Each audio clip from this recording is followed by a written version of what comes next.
All right, here we go. Chapter 9, the last chapter of Who Was George Washington? Chapter 9, A Brand New Country. George Washington was living again in his beloved Virginia. He was still the most famous man in America, just as he had been all through the war. A constant stream of visitors arrived at Mount Vernon. Everyone wanted to meet His Excellency. What brought Washington out of retirement?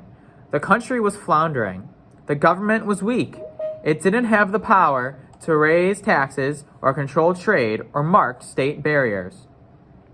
Washington said, "It was as clear to me as the ABC that the new country needed a much stronger system." In 1787, at a convention held in Philadelphia, the Constitution was written. It mapped out the kind of government George Washington had hoped for. There would be 3 branches of government: a strong president, a Congress to pass laws, and a Supreme Court to rule on whether laws were fair. No one branch would have too much power at all. Even before the first election for president was held, everyone knew George Washington would win. The election system was different from the way it is now. Electors from the different states were chosen. Each had 2 votes. Everyone voted for Washington. So he became president. John Adams came in second with 34 votes. So he became vice president. George Washington received the news on April 14th, 1789. 2 days later, he set out for the temporary capital, New York City. There he would take the oath of office. He said there were no words to express how anxious he felt. He was walking on untrodden ground. He meant there was no path for him to follow because no one had ever been president before. There's a picture of the mansion in New York City at the time. So instead of the White House, this is where the president would live. It's called Federal Hall. George Washington was sworn in on a balcony at Federal Hall. He said, "I do solemnly swear that I will faithfully execute the President of the United States, and will, to the best of my ability, preserve, protect, and defend the Constitution of the United States." Every U.S. president has taken the same oath. No one even knew what to call the president. John Adams suggested His Elective Highness. Others suggested His Mightiness or Majesty. Washington didn't like anything that sounded as if he were a king. In the end, he decided Mr. President would do just fine. The job of president is still in many ways what George Washington first made of it. The president is in charge of foreign policy. That means how the United States deals with other countries. The president presents a budget to Congress, asking for money to run the government. The president is commander-in-chief of the army. The president chooses a cabinet, people to advise him on important issues. The president also appoints judges, including judges on the Supreme Court who serve for life. When a Supreme Court judge dies, resigns, or retires, a new one is then appointed. So here's a picture of Washington's cabinet, and there were people like the Secretary of War, who was Henry Knox, Secretary of the Treasury, which dealt with the money. It was Alexander Hamilton, who, it's that play about him, right? Hamilton. Secretary of State was Thomas Jefferson, and Attorney General was a man named Edmund Rudolph. So he had a lot of big-time people in his cabinet. When his first 4-year term was over in 1793, Washington was ready to retire. He was in his 60s. His hair had turned white. His teeth hurt worse than ever. Recently, he'd come down with pneumonia. But the country was still so new and frail.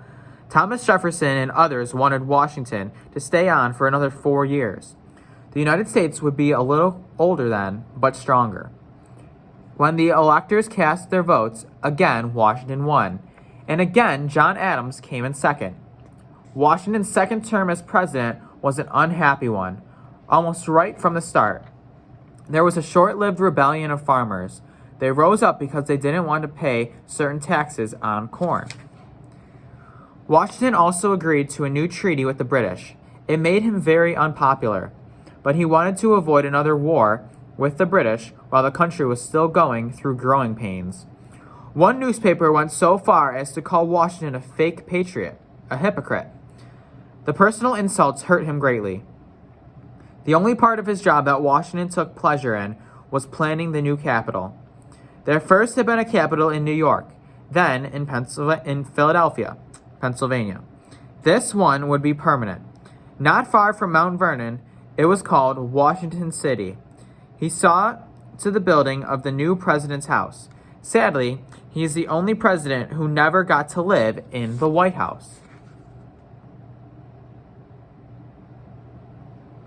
Well, that's pretty crazy. George Washington is the only president who never lived in the White House.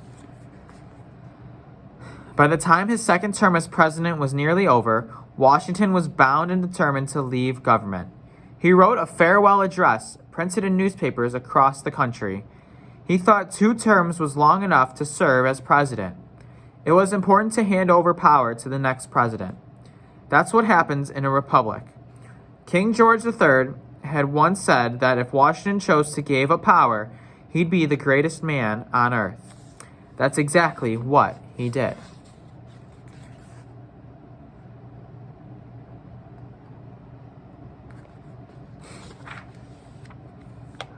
For the third and last time, he retired.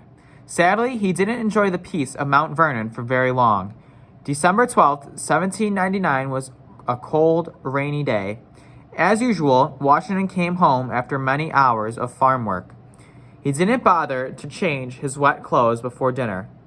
2 days later, he developed a bad throat infection. "I find myself going," he whispered to Martha. Then, after taking his own pulse, George Washington died. He was 67 years old. Martha insisted on a simple funeral and burial at Mount Vernon. However, across the country, there were tributes to George Washington. People felt a terrible loss. It almost seemed impossible to think of the young United States without George Washington.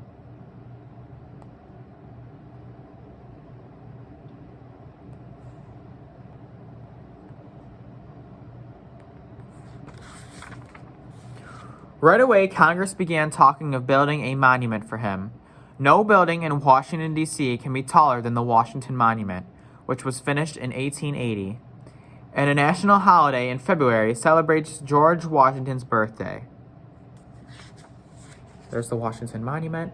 That's pretty cool. No building can be taller than that in Washington, D.C. Yeah, right, Caitlin? That's pretty cool. The faces carved on Mount Rushmore in South Dakota were the work of Gaston Borgum and took 14 years to complete. So there's a picture of Mount Rushmore.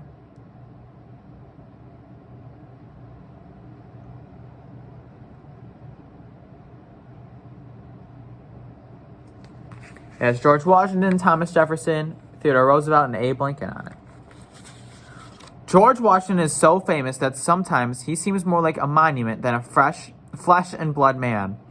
We think of him as the face on dollar bills and quarters. Yet, he was a human as anybody. He lived through amazing times and left his mark on our country in a way that no one else has. Perhaps the best tribute came from another signer of the Declaration of Independence, Harry Lee, who praised the memory of the man first in war, first in peace, and first in the hearts of this country. And there's a dollar bill and a quarter. And that is the end of our book on who was George Washington.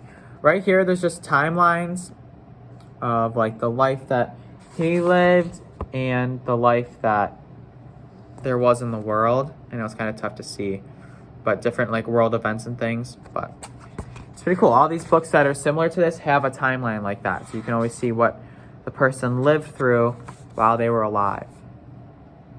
And that is the end of Who Was George Washington?